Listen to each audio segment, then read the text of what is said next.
उत्तम स्वास्थ्य प्राप्त करने के लिए कृपया अपने नेत्रों को बंद कर लें और अंतर्दृष्टि करें। अंतर्मुख बने।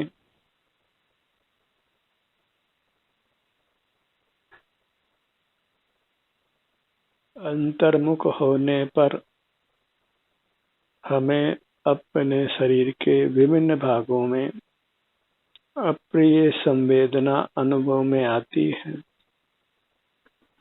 और उनका अनुभव कर ही हम उन अप्रिय संवेदनाओं से मुक्त होते हैं। प्राय जीव अप्रिय संवेदनाओं को भोगना नहीं चाहता है, इसलिए वह अंतर्मुख रहना पसंद नहीं करता, अंतर्मुख रहना नहीं चाहता और बहिर्मुख रहकर ही जीवन यापन करना चाहता है। अंतर्मुखता ही मोक्ष का मार्ग है और जन्म मरण से मुक्त होने का प्रबल लक्ष्य हो तो फिर जीव अंतर्मुख रहता है, भले उसको अंतर्मुख रहने पर शरीर में वेदना का, अप्रिय संवेदना का ही अनुभव क्यों न हो। संसार में एक भी प्राणी ऐसा नहीं है जो यह दावा कर सके कि वह पूरी तरह स्वस्थ है। बहिर्मुख रहने से उसको अपने भीतर पल रहे रोगों का भान नहीं होता और वह जब अंतर्मुख होता है, अपने ध्यान को, नेत्रों को बंद करके अपने शरीर पर लाता है, विभिन्न भागों पर लाता है, तो उसे खबर पड़ती है कि शरीर में अप्रिय संवेदना हो रही है। प्राय जीव अपने स्वास्थ्य की वास्तविक स्थिति से बेखबर ही रहते हैं, जब तक कि कोई रोग प्रबल होकर उदय में अनुभव में बलात् नहीं आता है।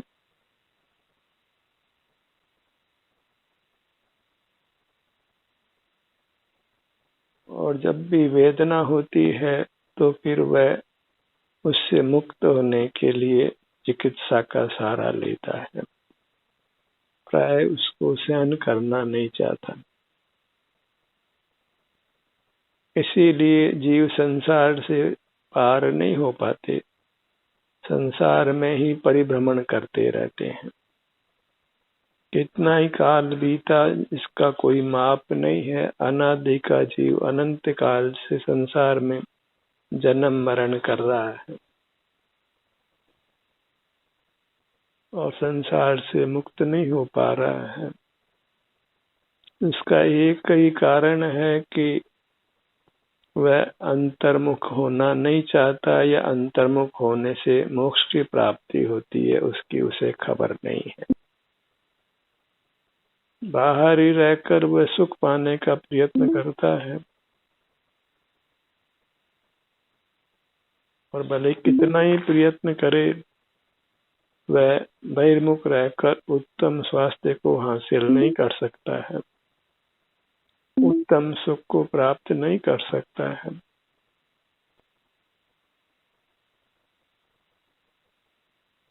उत्तम स्वास्थ्य को प्राप्त करने के लिए, उत्तम सुख का अनुभव करने के लिए जीव को बाहर से ध्यान हटाने की आवश्यकता है, क्योंकि बाहर सुख का कोई स्थान नहीं है।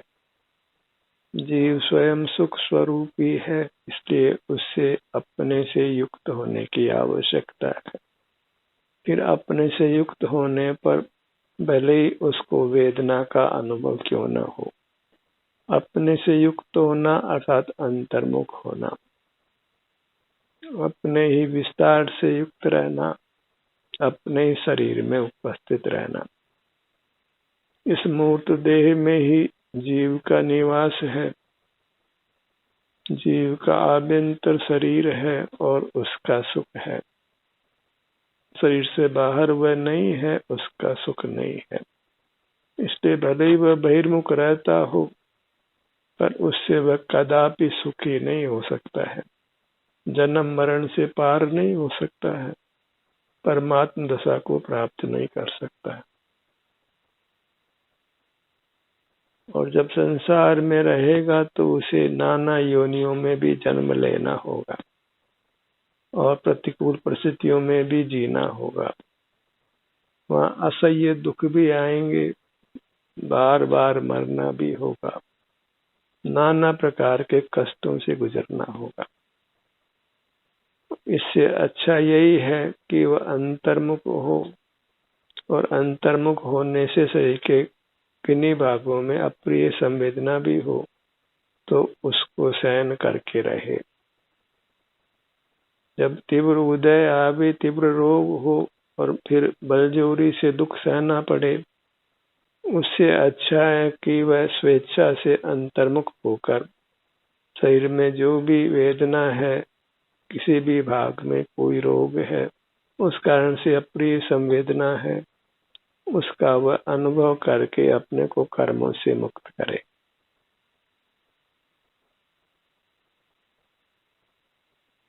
अंतर्दृष्टि से शरीर में वेदना उभर कर आती है तो वहां फिर इस मोक्ष मार्ग के प्रति अश्रद्धा होने का तय संभावना बनती है। और वह जब उस प्रकार अंतर्मुख होने को मोक्ष मार्ग मानना बंद कर देता है तो फिर वह मोक्ष के मार्ग को अपने लिए समाप्त कर देता है। बाहरी सुख पाने का प्रयत्न करता है और भीतर रोग पनपते रहते हैं, और फिर कभी कारण पाकर तीव्र उदय को प्राप्त होकर फिर वह जीव को नाना असह्य दुखों का अनुभव कराता है। बहिर्मुख रहकर हमने दुखों को, रोगों को भीतर इकट्ठा नहीं होने देना है। उससे अच्छा ही है कि हम अंतर्मुख होकर जितने रोग हमने पाल ली हैं, जो पनप रहे हैं हमारे भीतर, उनका अनुभव कर उनको नष्ट करें, उनको आगे बढ़ने नहीं दें, रोगों की तीव्र स्थिति को आने से रोकें।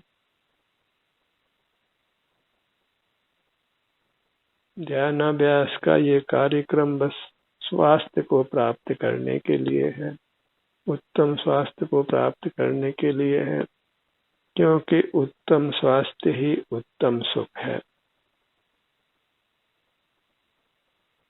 जो अस्वस्थ है वे ही दुखी हैं,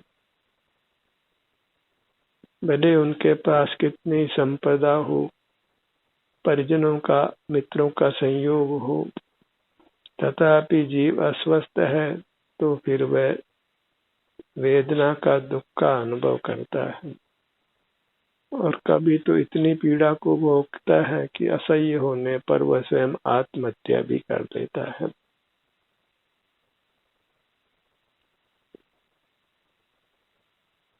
योग्य यही है कि हम सुख को बाहर तलाश नहीं करें, अंतर्मुख रहें।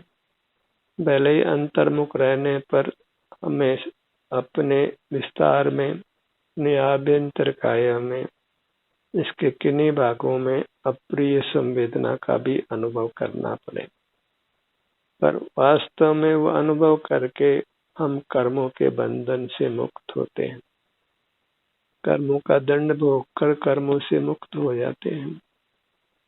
जो बहिर्मुखता में हमने कर्म संचित किए हैं, उससे हम अंतर्मुख होकर शरीर में जो भी वेदना है उसको भोग कर हम मुक्त हो जाते हैं।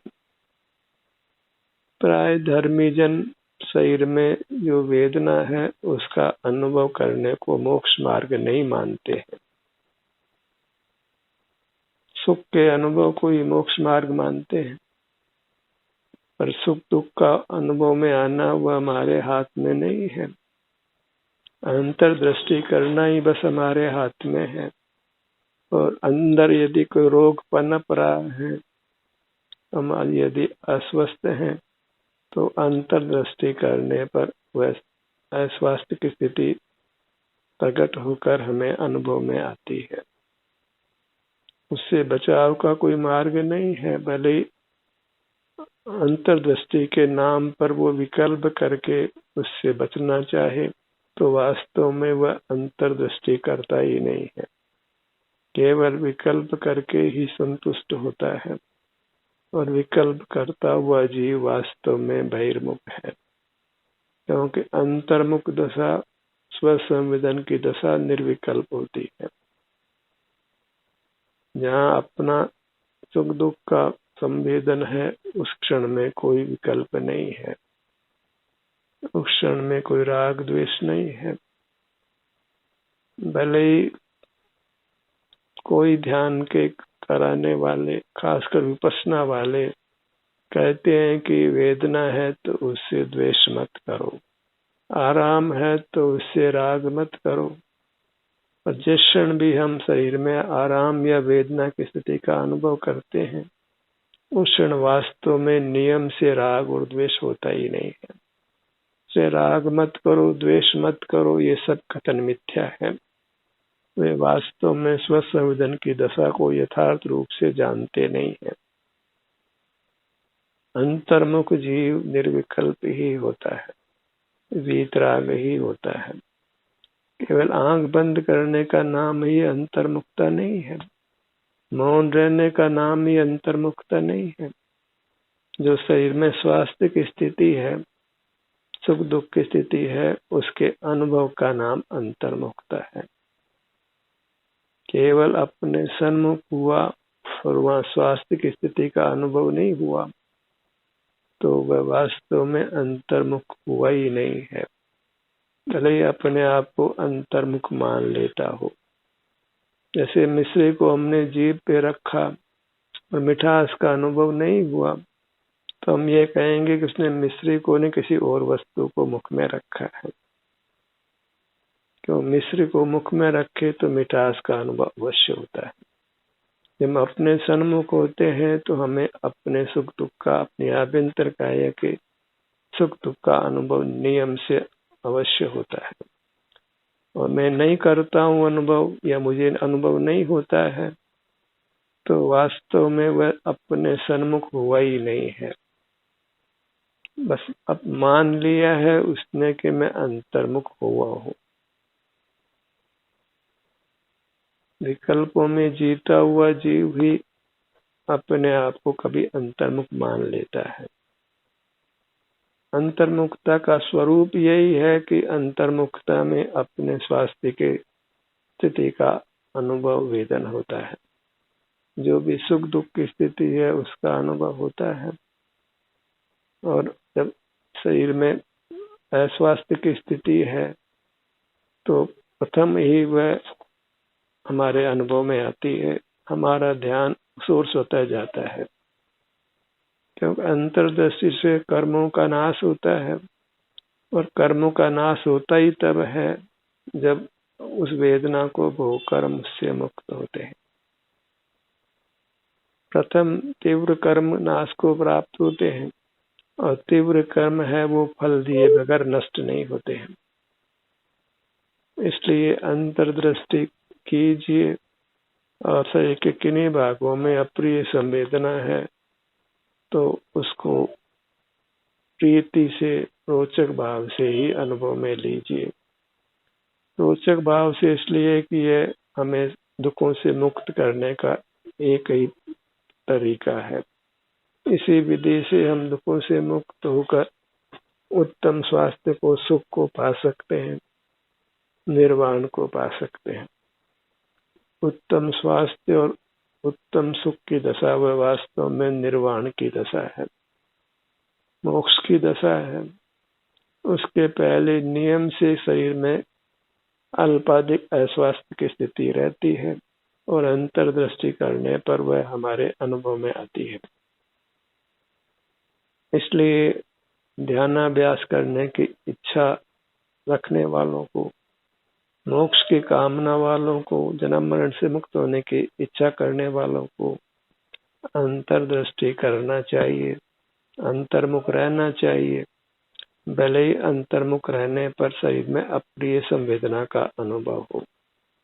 मेरा तो ये कहना है कि अंतर्दृष्टि करने पर अवश्य ही शरीर में जो अप्रिय संवेदना अनुभव में आती है।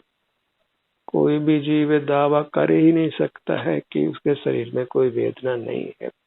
बहिर्मुख रहकर ही उसको अपनी वेदना का भान नहीं होता है और वह अपने आप को स्वस्थ कहता है, मानता है। पर वास्तव में संसार का एक भी प्राणी स्वस्थ नहीं है।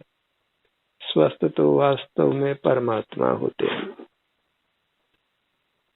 यदि अंतर्मुख रहने की, ध्यानाभ्यास करने की भावना है, चाह है, तो सिर से पांव तक जब आप अपना ध्यान लाते हैं बंद नेत्रों को कर, तो अवश्य ही आपको शरीर के किसी भाग में खिंचाव, वेदना, अप्रिय संवेदना, दर्द आदि अनुभव में आता है और हमें उस अनुभव के लिए तैयार रहना है, क्योंकि वह अनुभव मोक्ष का मार्ग है। प्राय पंडित साधु उसको आर्ध ध्यान की संज्ञा देते हैं और यदि उसे आर्ध ध्यान मान लिया जाए तो फिर कोई भी जीव ध्यान कर सकता ही नहीं है और इसी कारण से फिर वे बाह्य क्रिया कांडों में ही रहकर धर्म को मानते हैं, बाह्य अनुष्ठानों में ही संलग्न रहते हैं और इस बाह्य अनुष्ठानों में संलग्न रहने से वे वास्तव में उत्तम स्वास्थ्य को प्राप्त नहीं करते हैं, रोगादिक से ग्रस्त हो जाते हैं और रोगादिक से ग्रस्त होकर के वेदना सहते हुए प्राणांत भी करते हैं, मरण को भी प्राप्त होते हैं। कितने विद्वान, कितने साधु अंत समय में घोर वेदना भोगते हुए, रोगादि सहते हुए, मरते हुए देखे जाते हैं। उसका एक ही कारण है कि उन्होंने धर्म का यथार्थ अनुष्ठान किया ही नहीं है, धर्म में जीवन व्यतीत किया ही नहीं है, उन्होंने अंतर्मुख साधना की ही नहीं है। बहिर्मुख रहकर ही उन्होंने अपने आप को धर्मात्मा माना है। मैं धर्म कर रहा हूँ, मैं त्याग कर रहा हूँ, मैं तपस्या कर रहा हूँ, मैं मोक्ष मार्ग में विचरण कर रहा हूँ, इस भ्रम को पाल कर रहते हैं। तो धर्म का एक ही प्रकार है अंतर्मुख रहना, स्व सन्मुख रहना, अपने सन्मुख रहना, अंतर्दृष्टि करते हुए रहना और अपने स्वास्थ्य की स्थिति को अनुभव में लेते हुए रहना। अन्य कोई मोक्ष मार्ग है ही नहीं।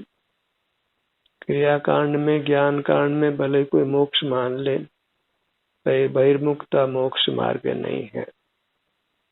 बहिर्मुखता इंद्रिय ज्ञान का नाम है, उसका निरोध करके ही जीव धर्मात्मा होता है। अंतर्मुख होकर ही जीव जितेंद्रिय होता है, जिनेंद्र होता है और अंतर्मुख होकर आप देख लीजिए, आपको शरीर में जो भी अस्वास्थ्य की स्थिति है वह प्रथम ही अनुभव में आती है। शरीर में अप्रिय संवेदना पहले उभर कर आती है और हमें यदि उसका अनुभव नहीं करना है तो फिर मोक्ष मार्ग हमारे लिए नहीं है। फिर हमको केवल विकल्प करके ही संतुष्ट रहना है, वह संसार मार्ग है और संसार मार्ग में रहते हुए एक भी जीव सुखी नहीं होता है। अपने ध्यान को अपने नाभि स्थान पर लाइए।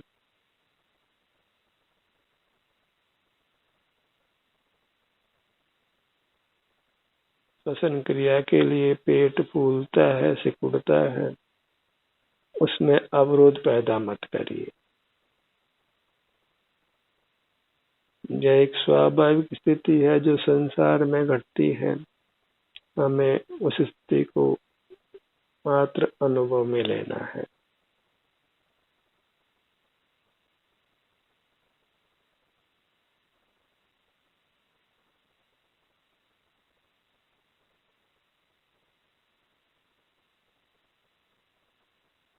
यदि पेट के विस्तार और संकोच का अनुभव करते हुए पेट में वेदना का भी अनुभव होता है तो उससे हम बद्ध कर्मों से मुक्त ही होते हैं, तो घबराना बिल्कुल नहीं है।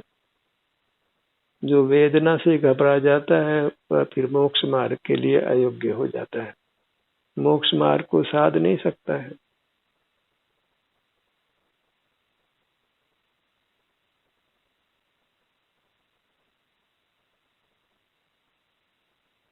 अगर मोक्ष मार्ग में पूर्ण सुख मिलता हो तो फिर मोक्ष की क्या आवश्यकता है।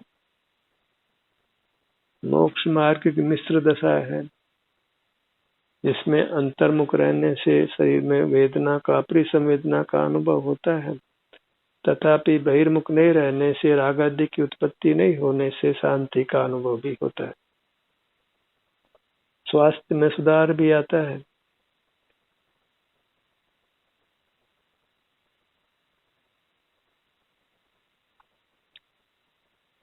अपने ध्यान को अपने सिर के भाग पर लाइए,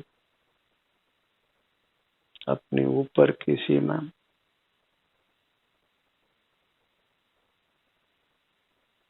नीचे पगतली के भाग पर लाइए, अपने सुख की नीचे की सीमा। ये हमारा आदि मध्य अंत हुआ। सिर के ऊपर के भाग को आदि मानिए, नाभि के स्थान को मध्य मानिए और पगतली के भाग को अंत मानिए। ये अपना विस्तार है। चौड़ाई की दृष्टि से देखें तो ये चौड़ाई फिर से ऊपर से नीचे तक नाना प्रकार की है। मुखमंडल के स्थान पर अपनी चौड़ाई बाएं कान से दाएं कान तक है। सीने के भाग में बाएं कंधे से दाएं कंधे तक है।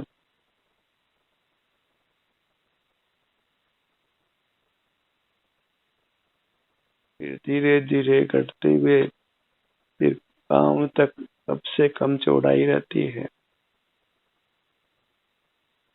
इस प्रकार अपने मनुष्य आकार है, अपना आकार है। इसी के सन्मुख रहकर हमें अपने स्वास्थ्य की स्थिति को अनुभव में, वेदन में लेते हुए रहना है।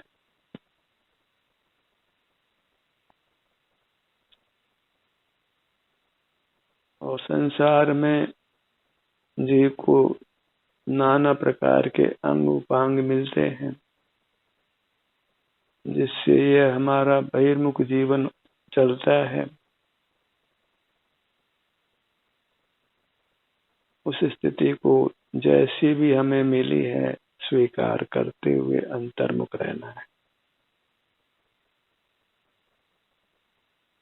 नाना प्रकार की योग्यताएं मिलती है बाहर का काम करने के लिए। यथासंभव हमने उन योग्यताओं को काम में नहीं लेना है। वे रिद्धियां हैं और रिद्धियों को उपयोग में लेने से जीव बहिर्मुख रहता हुआ कर्मों को बांधता है। मोक्ष मार्गी जीव नाना प्रकार की उपलब्धियां मिलती है, उनको वो बिल्कुल भी काम में नहीं लेते हैं और अंतर्मुख साधना से च्युत नहीं रहते, अंतर्मुख रहने का सतत प्रयत्न करते हैं।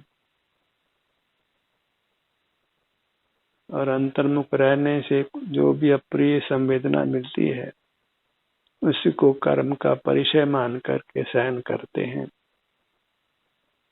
उसको मिटाने का प्रयत्न नहीं करते। अभी तो रोगों के भय से आगे से ही बिना आवश्यकता के, बिना रोग होते चिकित्सा करते हैं। कोरोना का टीका कोरोना नहीं होने पर भी लगा रहे हैं कि आगे दुख नहीं हो। जो दुखों से इतना भयभीत है वह अपने ध्यान को कैसे कर सकता है। हमें अपने शरीर में जो भी वेदना है उसको सहन करने के लिए तत्पर होना होगा, पराधीन नहीं होना होगा, क्योंकि पराधीनता में स्वप्न में भी सुख नहीं है, मोक्ष मार्ग नहीं है। अब लोग क्या करता है, क्या कहता है, लोग संज्ञा से नहीं जीना है कि जो लोग तो अंधा है। अगर आप लोग की संज्ञा से ही जीते हैं तो फिर मोक्ष मार्ग आपके लिए नहीं है। लोक में तो भेड़ें चलती है, सिंह वृत्ति लोक में नहीं देखी जाती है। आपको स्वयं ही सिंह होकर रहना होगा। अंतर्मुख रहते हुए जो भी शरीर की स्थिति है उसको सहन करके ही, उसको अनुभव में लेकर के ही हमें अपने कर्मों से मुक्त होना है। पर आश्रय यथासंभव नहीं करना है।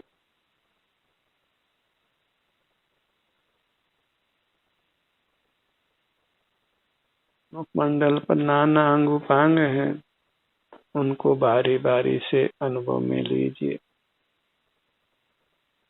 सिर का भाग,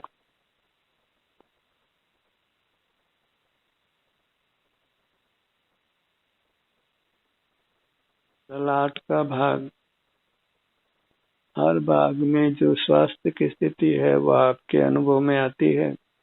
उस अनुभव को मोक्ष मार्ग जानिए, भले ही वह अनुभव सुख रूप हो या दुख रूप हो। ध्यान में आनंद का ही अनुभव होता है, दुख का अनुभव नहीं होता। ऐसी जिनकी मान्यता है वह यथार्थ नहीं है। वास्तव में तो यहाँ एक मिश्र परिणाम होता है। जितना कर्म का विपाक है उतना दुख होता है, और अंतर्मुख रहने के कारण राग द्वेष नहीं होने से शांति का अनुभव भी साथ में होता है। भ्रूमध्य पर आइए।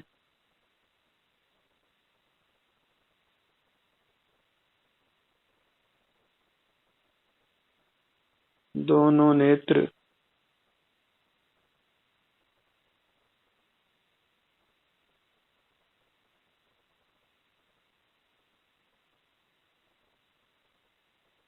ध्यान अभ्यास में सब जीवों को एक सी संवेदना नहीं मिलती है, क्योंकि सब जीवों की स्वास्थ्य की स्थिति अलग अलग प्रकार की होती है।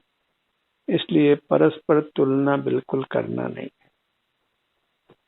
आपका निर्णय आप ही करिए कि क्या आप अंतर्मुख होते हैं, हो रहे हैं। बाहर से क्या आपने ध्यान उठाकर अपने सिर से पांव तक अपने किसी भाग पर रखा है। यदि रखा है तो फिर किसी से पूछना नहीं है कि यह मोक्ष मार्ग हुआ या नहीं हुआ। और रखने पर यदि आपको अप्रिय संवेदना मिली या अच्छी संवेदना मिली, दोनों को ही मोक्ष मार्ग मानना है। अपने कानों के भाग पर आइए।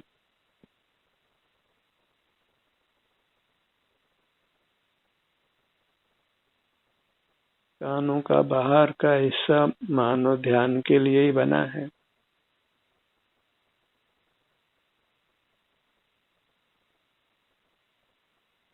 नासिका भाग पर आइए। मुंह का स्थान, हृदय स्थान पर आइए, सीने के मध्य में, और नाभि स्थान पर आइए। और इसी प्रकार अपने अन्य भागों पर अपने ध्यान को ले जाकर वहां जो भी सुख दुख की संवेदना है उसका ही अनुभव करते हुए रहिए और इस मनुष्य जन्म को सार्थक करिए। ध्यान का सत्र यही समाप्त होता है। आपकी सहभागिता के लिए धन्यवाद।